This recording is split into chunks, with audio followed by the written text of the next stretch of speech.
Why didn't I do this 10 years ago? Like, why didn't I do this sooner?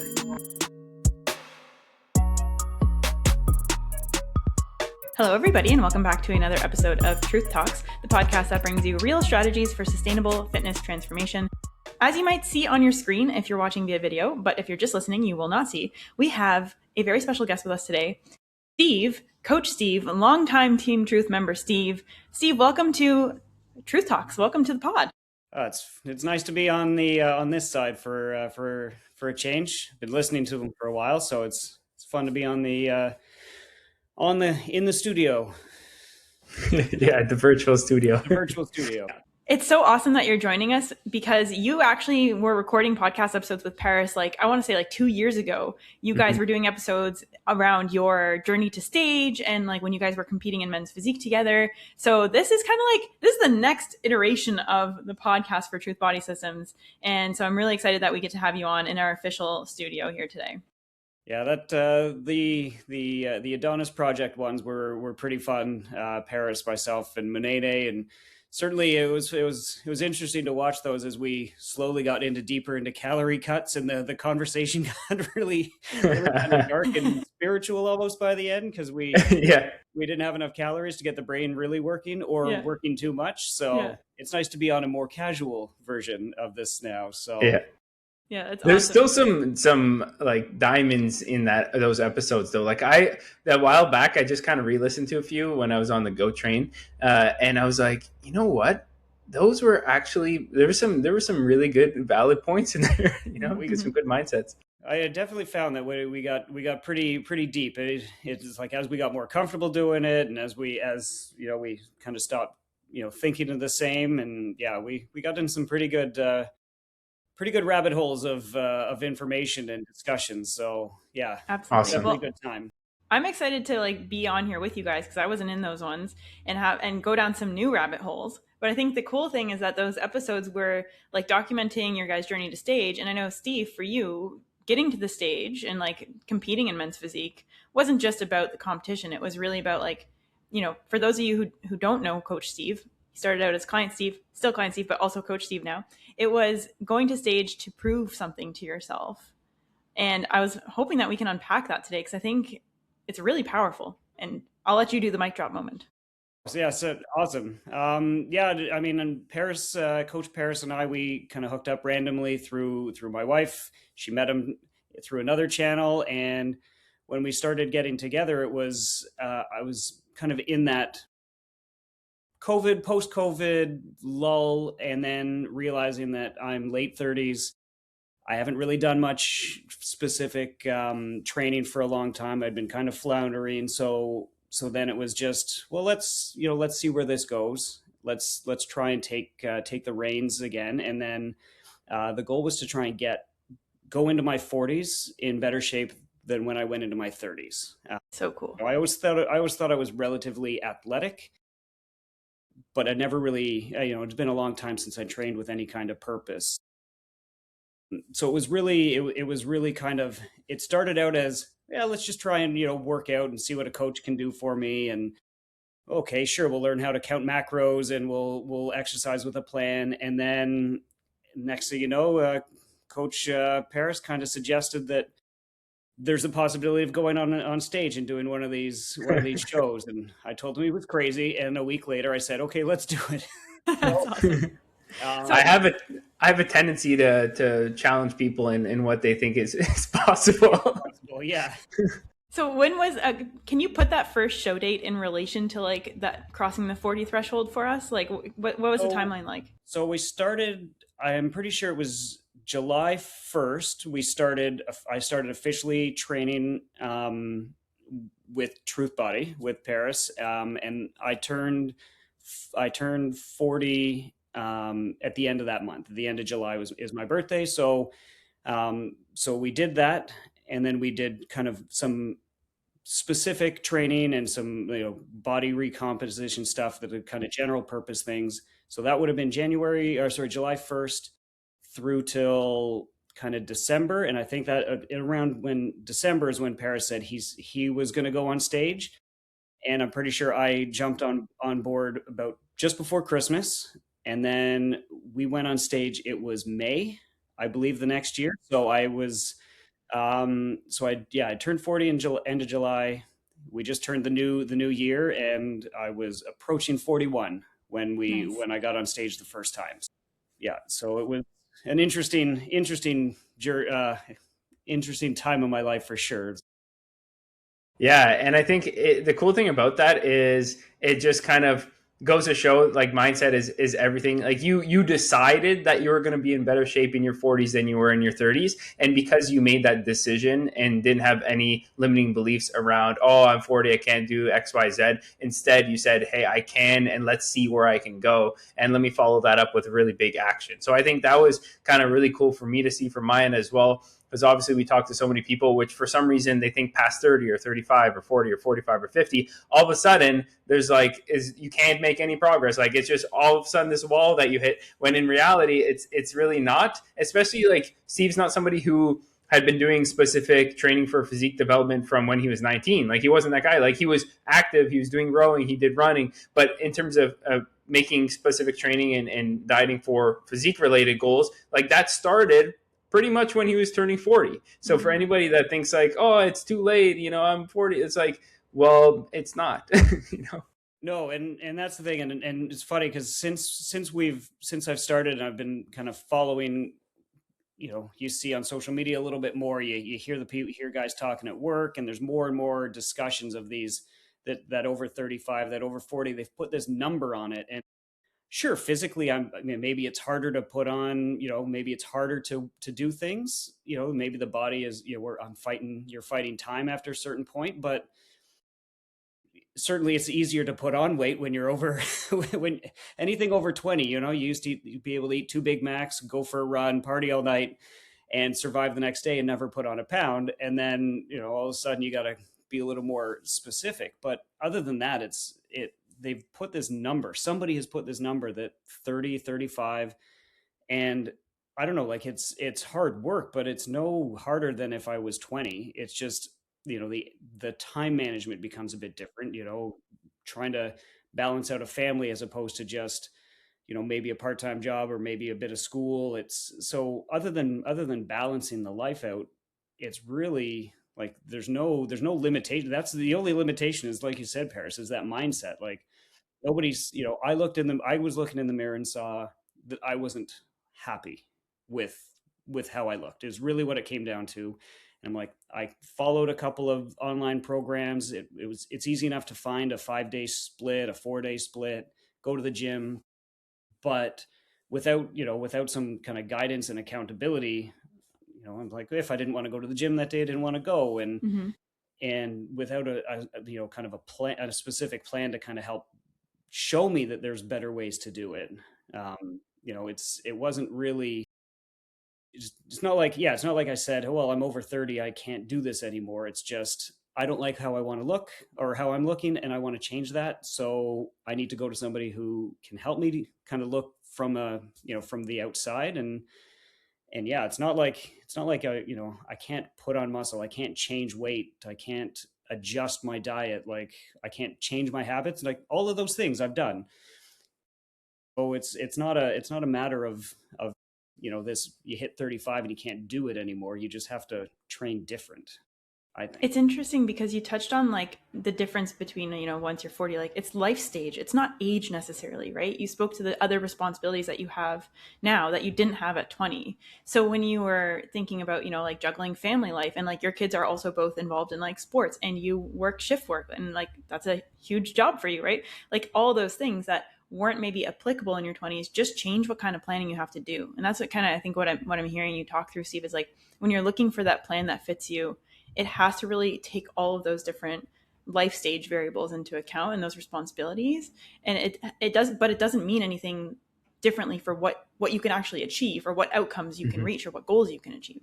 No, exactly. Like they're limiting factors, or they're it's what I find is they become everybody's excuses, right? I work a lot. Oh, I work different hours. Oh, I've got kids. I've got we go away for sports tournaments, or whatever the case is. They just become excuses more than anything else. But you take all that away, or you will learn to work with it, and you can still, like I can still, I've been able to, change my body composition. Like going to the stage for the first time, that was more to kind of a gut check of, well, like, why not? Right? Like, Mhm. what else am I doing with this? Let's just see what we can do. But since then, like, with purpose, Paris and I, we've lost, gained, lost weight, we've put muscle on, we've moved things around. Like it's so all that other stuff just becomes an easy excuse. So so it's not like I can't put muscle on. It's not like I can't get stronger. Like I'm stronger now than than I was when I was 20. I could run faster back then and I could recover better, but I'm not any less in shape. And like I said, like it's, the strength is certainly there. The muscles that I didn't have when I was, active are there now. Like, so it's everything else just becomes that, kind of that standard excuse, or the set of excuses that most of us have, every birthday you find another excuse you can use of why you can't do something. So I You just know, it's fun. get it all out. Every birthday. You know, it's funny you say that though, because Steve, like you're always the example that I think about. Like we have a few clients that are bouncing a lot. Like, and you're one of the ones that come to mind where people will give an excuse, but I'm like, well, Steve has all those. You know, like the dad one is a big one. The shift work, the working a lot. The I have a wife. The I'm over 40. Like check, check, check, check, check. Like Steve could be using all those ones, and I think it's funny because that I like what I like to say about excuses is there's somebody that has the same excuse or more excuses or to a higher degree, but is still getting it done, which means that it's possible, and therefore the only issue is a mindset reframe. Mhm. You know, so it's just like proof is in the pudding of like, okay, we can still do this, but there's a lot of belief system issues I think with people that are kind of getting in the way. But it's also a lot easier to say I can't do this because of this versus it's not a priority for me. And I think a lot of people should instead admit I just don't care that much about this, which is fine. You probably should because it's your health and you only have one body. But at the same time, it's a lot easier to say, oh, I'm too busy or oh, I have kids or XYZ versus just owning up the fact that you don't actually care as much as you want to. Yeah. There's a difference between like it being a reality and an excuse, right? Like your reality, Steve, is that your work is highly demanding emotionally, physically, and time-wise. You have kids and a wife and you balance their needs too. Those are all your realities, and somebody else also lives that reality. But what do you find, what mindset is helpful to you when you're thinking about not making that reality an excuse and just working with it? Because you did talk earlier, you mentioned like, oh, working within it. What's been helpful to you to actually make that happen? So I think part of it is turning it from an excuse to a reason. I know Courtney, Mm. you and I kind of talked at one point, kind of an just an off-brand conversation we were having, and it becomes, I think it becomes a reason. Like my kids are, preteen teens, they're active, like you said. I want to be active for them. First of all, I Mhm. still want to show them that I can beat them in almost all Yeah, of it. yeah, of course. But like I don't want to, I want to be able to, work out with them. I want to be able to exercise with them. I want to be able to go on cool trips or hiking, and I want them to look up to me as, Mm-hmm. as an athletic person. Or if I'm in the gym here lifting some heavy weights, I want them to turn the corner and maybe kind of go, wow, my dad's pretty strong. Hmm. Like Yeah. instead of it being, well, I can't do it because I have kids, and I can't do it because I'm married, and like from the home side, like work is always, it's always a good idea to be healthy for me at work physically. Like it's just more beneficial. The mental aspect of just trying to zone out and do, find an outlet, and working out as an outlet and going for walks or outlets, they certainly help. But more specifically, I get more motivated by being an example for my kids. And if my wife still likes to see what body changes, if she's, Yeah.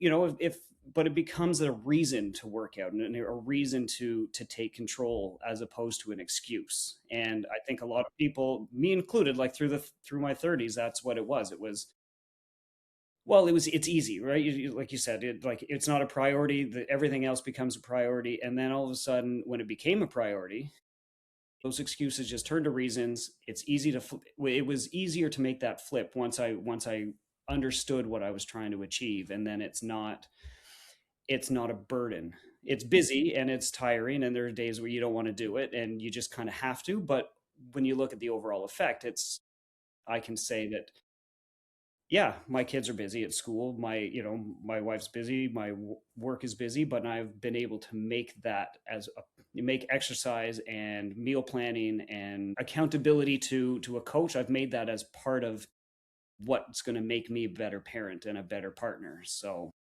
I really like that, man. That's powerful stuff. Honestly, I think the main thing I heard from you is like leading by example. I mean, I'm not a dad, and one day I might be a dad. Who knows? But that would be the worst feeling ever, to show up and your kid is kind of like unimpressed by you. Like, oh, my dad never took care of himself. Like, he never set a good example. He never worked out. Like, when kids kind of poke your belly and kind of laugh or whatever. Like, I would never want to be that dad, because then kids are always watching, and then that's what they get used to, and then they'll match your habits and mimic what you're doing, and then they become almost like a mini you. So it's like you have a lot of impact by not what you say but what you do on your kids. And so many people are saying like, oh, they wear this badge of honor, I'm the parent, so like I need to sacrifice myself for the kids.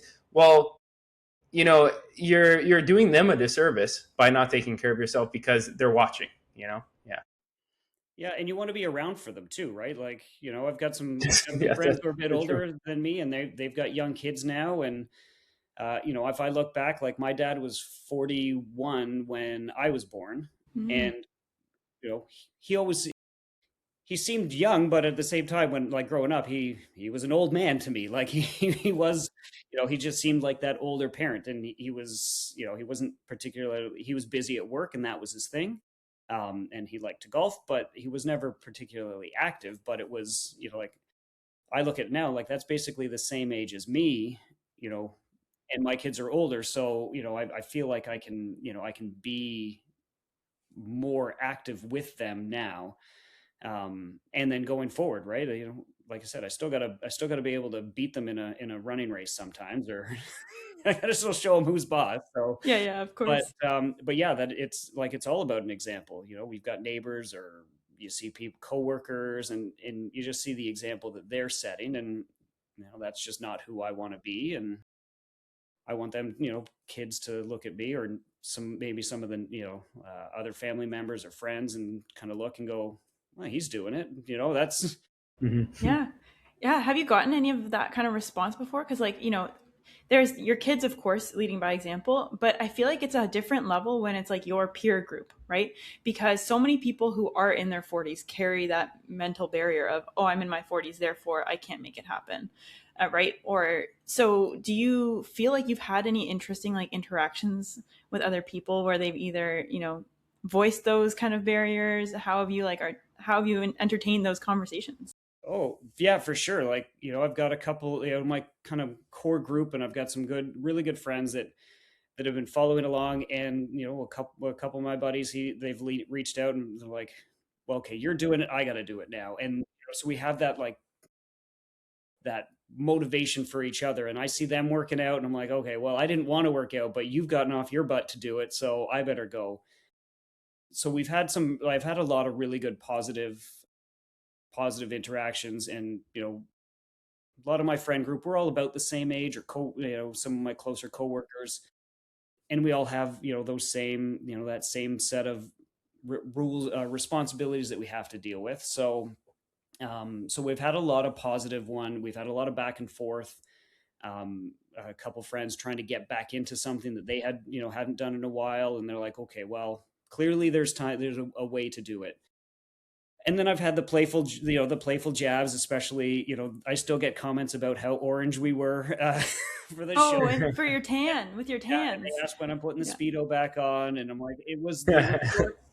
Um, They were shorts. Yeah. Yeah, but you wore shorts. You but weren't in the Speedo. from that side, I take that as still as a positive. Like, it's, I've had a lot of positivity. I've had a lot of people say, well, I couldn't do that, and I'm like, why? I'm like, well, I couldn't give up this or that or the other thing, and I'm like, why not? Like, I just Yeah. I just have to say it straight up. I mean, everybody's got the one excuse that's probably, or the one vice that they're kind of clinging to, and they're like, well, I could, but I couldn't give up the weekend beers. And I'm like, is this really all that's going to hold you back? Like a Yeah, yeah. couple of beers on the weekend with, friends, or more than a couple, or, a drink every night. Like, if this is the hurdle, then you'll never fix it. Yeah, Uh, that's the priorities yeah. showing a little bit. Yeah. So, I mean, I just say it like it is. Paris, you and I have had a lot of chats, and when we were going through the Adonis project, I know we went into some deeper dives there, but I just say it like it is now. Yeah, it's hard. And then when they see me counting, when they see my meals at work, and they're all, they've all been entered into an app, and they're all calculated, and they're like, I don't know how you do it. I'm like, well, I did this yesterday, and I work for 3 days in a row. I eat basically the same thing, plus or minus a few, a little adjustment, and I'm like, it has become easy. So I just Mhm. tell them, we just have the conversations. Thankfully, I haven't really come across anybody that's been overly negative, or anything like that. That's good. They'll challenge. A lot Mhm. of people will challenge, especially if they get defensive about Yeah, why there's they're just not doing it. insecurity. It's Exactly. insecurities. Yeah, Exactly. So they get a bit defensive, but thankfully, for the most part, and it's been either the playful jabs, which is always good when somebody's stuffing their face with, wonderful desserts, and I'm eating some lettuce or celery, because that's just how my meals are that day. They'll rub it in my face, but we'll have a good laugh at it. And I think I take from it that, that appreciation, like they see that I'm working hard. They appreciate it. They like to test my Mhm.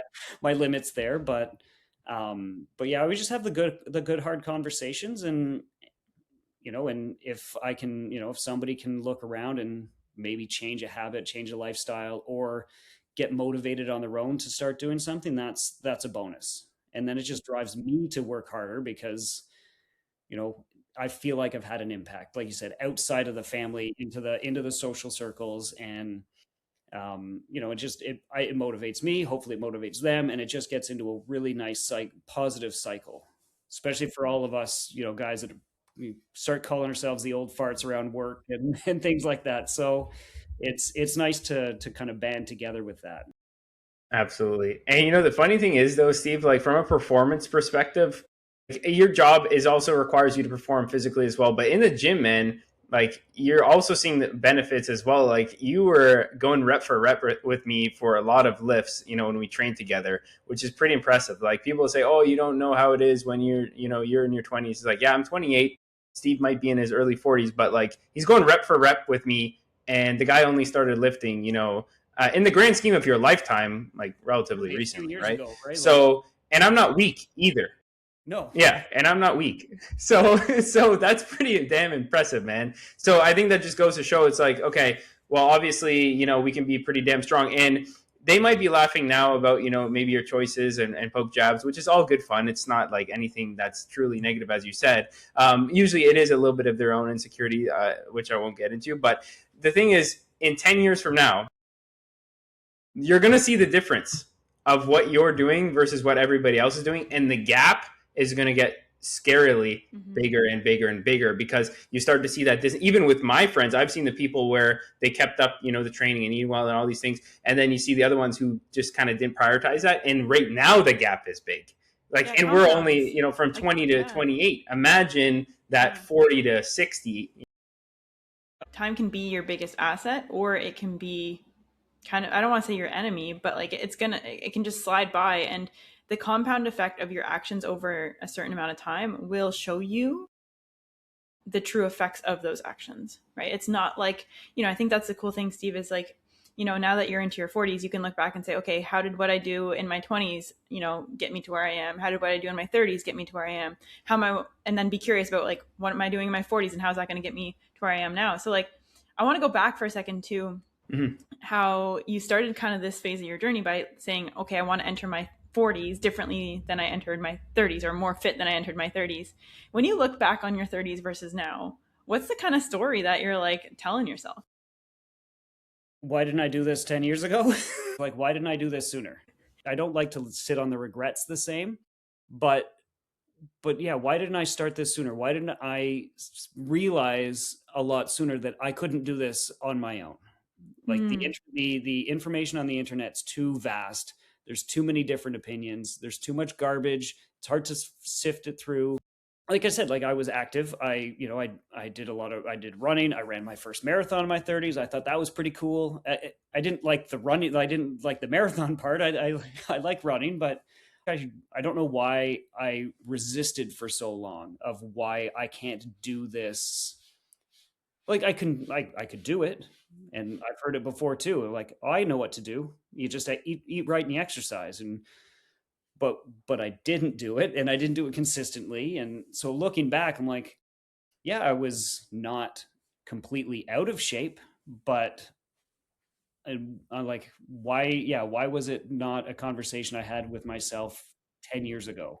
Of maybe I need to adjust the way that I'm doing things. Like, why don't I have a better plan? Why don't I have more long term, kind of a long term outlook, as opposed to, well, I'm going to do this for this year, maybe. Yeah. And it's Um, interesting to hear you say that because that impetus was like originally, I don't want to say short term, but it was crossing over that 40 threshold, right? And you kind of had that goal, like, I want to be fit at 40. And that can, to some people, feel like a moment in time. How have you been able to like continue that? Because now we're a couple of years past that and you're still going strong, you're setting new goals. So, what's made that shift from, okay, I'm going to do this to cross that 40 threshold into, oh, this is what I'm doing now as a continuous journey? Part of it is it's addicting. Like, Mm. it feels good to feel good. Like it really does. And the slow progress. I like to think I got nothing but time here now. Like it. I don't need a quick gain. I don't need the quick gratification of, yeah, I did a juice cleanse for 2 months. That was great. And it's over. Like, I don't need that anymore. I like to see the long term. I like the memories on my phone pop up of old progress pictures I've sent into Yeah. Paris. And every once in a Mm. while he'll remind me of one. And I'm like, Yeah. so now I can see it. And I'm like, well, I don't want to go back. I don't want to go back to where I was in my mid 30s. I don't want to go back to where I was in my late 20s, like physically anyways.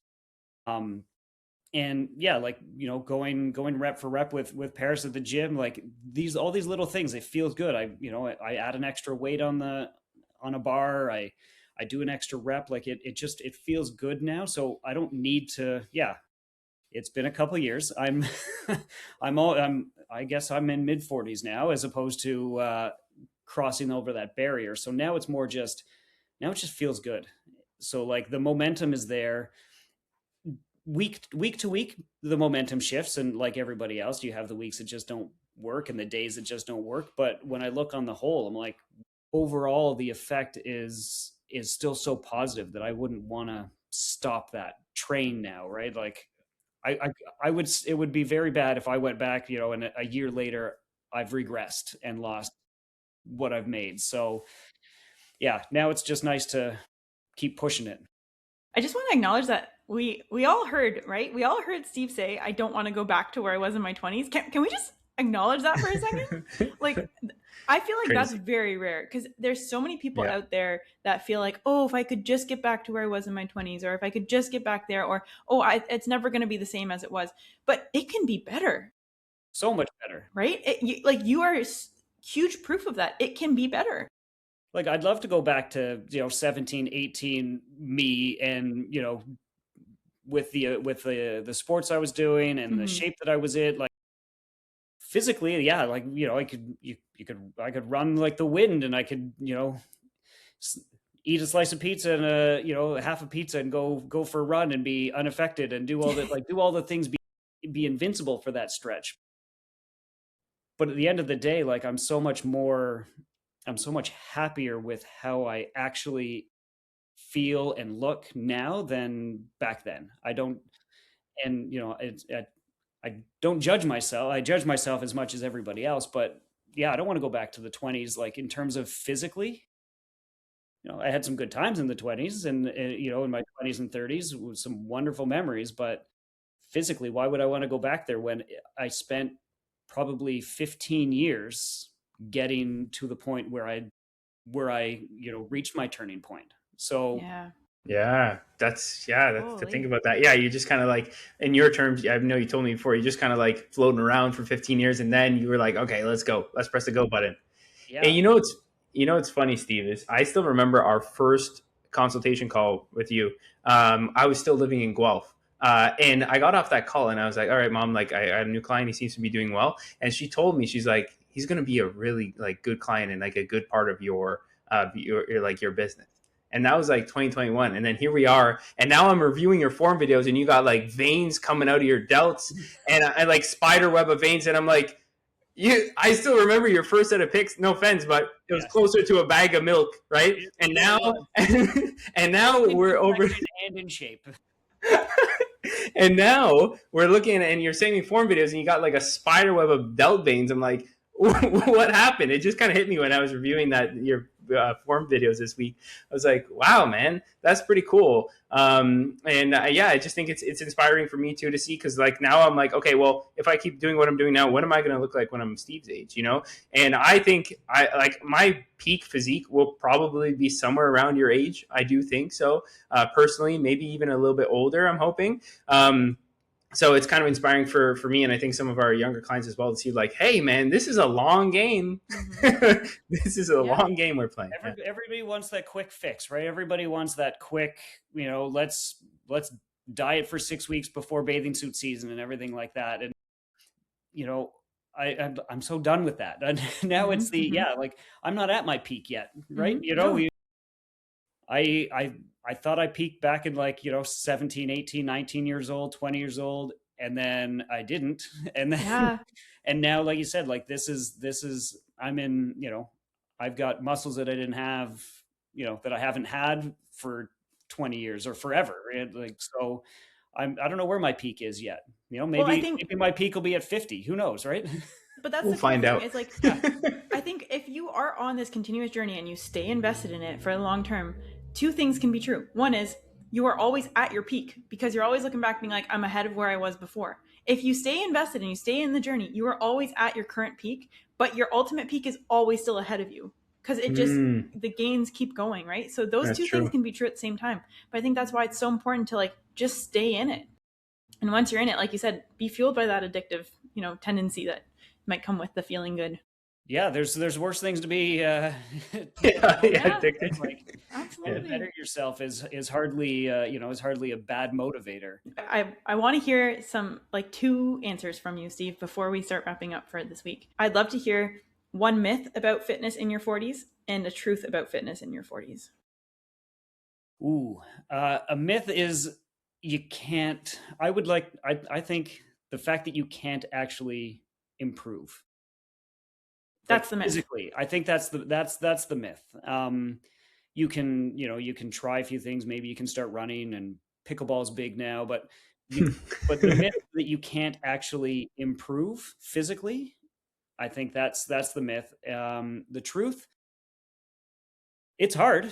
It is hard. It is hard work. I'm not saying it's any harder than what you two have to deal with, running businesses, dealing with clients and trying to, build a brand. Like it's no harder than it was back then, but it is hard. And, Paris, you touched on it. It's priorities. It's where your priorities lie. So there's no easy route. But I'd say that was the myth is you can't do it. And the truth is it is work. But you just have to put in the work. If you put in the work, you can do it. Yeah. You know what? My wife and I, a little while ago, we started putting some extra weights in the gym. We started building a gym in the basement because we wanted to prioritize our health. And with that, we are able to change considerably with it. Yeah, it's definitely Awesome. possible. Yeah. And it's amazing that you guys have made that investment, right? You've chosen to make that investment. You've chosen to invest in that being a priority, but it pays you back in so many other ways, right? And like the time that you save now because you can go into your basement, the time you can spend with your kids, because I know they sometimes join you guys down there and you guys do awesome we stuff get joined together, by the kids or the dog or everybody ends up down everybody. Here. Yeah, family workouts. Yep. I'll leave this one thing before we end for today, but I do find a pattern with our parents that have home gyms. always do so much better, find it so much easier to be consistent. And then over time, they just end up adding to that home gym. So it starts as like a bench and a few dumbbells, then it's a rack, then it's some cables, then it's XYZ. And over time, you just build that. And I think you just allow yourself to become deeper and deeper into the process and just keep building on that. And it just, I think it's a game changer if there's any parents listening. Like, if you can get some equipment at home, it'll just make things so much easier. Oh, completely. So I mean, it's especially when our kids were younger, we were both at LA Fitness. They had a kids club, but we didn't really like it, so we would just alternate. I'll Mm. go at 4, you go at 6, or Mm. I can go today, you go tomorrow because That's somebody great got too. Yeah. home, and it worked kind of, but then all of a sudden we were like, well, we can do some things in the basement, and now we don't need to, we still have to fight over time, but we don't have, like we don't have to leave the house. And now the kids are older. Yeah, we could go out and go to the gym, and now we can just come down here, and we still fight over time because, well, it's, we both have to work out, but we don't have to leave. It's Mm-hmm. there's the excuse, the when time becomes your excuse. Well, I find it harder to find an excuse when my commute is 20 steps downstairs. I don't even Yeah. have to put on shoes, or I can work out in my pajamas and slippers if I really want. Like, I don't have to. I don't have to. I don't have a limitation of when when I can work out. So definitely, if you got kids, or if you got the ability to put a few bucks into a few pieces of equipment at home, huge difference. Awesome. Amazing. I love it. Great chat, guys. Yeah, Courtney, Steve. anything else you want to leave this with? No, I mean, I can chat with Steve all day, as we know. But I think this won't be the last time Steve will come on the podcast. He's got such a wealth of insights, and I'm just glad we could at least use his experience to really prove what's possible at any age, right? And thank you for sharing your Fit After 40 insights with us today, Steve. But we'll definitely have you back on because there's so many different experiences you have, as a client and a coach, and as somebody who's a dad and like a paramedic, and all these different identities and hats that you wear, I think can be truly inspiring to anyone listening. So thank you for joining us today. No, it's been a blast. And like you said, we could chat all day long, and we do sometimes chat off. We do. We totally any do. number of subjects, and so it's always nice to get out and have the conversations, officially. Agreed. Conversations. Yes, Yeah. Agreed. Documented conversations. Documented. And shared so that anyone listening can also tune in. So if you like this episode of Truth Talks, please let us know what you want to see next and what else you might want to hear from Steve. If you have questions for Coach Steve, if you have topics you want to dive into on our next episode with Steve, please let us know in the comments below. Or if you want to work with Coach or if Steve. you want to work with Steve, even better. Yeah. Yeah. Yeah, Steve has his own fitness journey like we all do, but he's also been coaching a number of our team members. He knows the systems inside and out. He's got that brilliant perspective that you just heard him talk through, and he's ready to share it with you. So if you want to work with Coach Steve, definitely let us know. Our website link is in the description below, so you can go and apply there for one-on-one coaching with any of us, but especially Steve. All right. Well, without further ado, we'll leave you for this week, and we'll be back in your feeds with another episode of Truth Talks next Monday. Bye for now.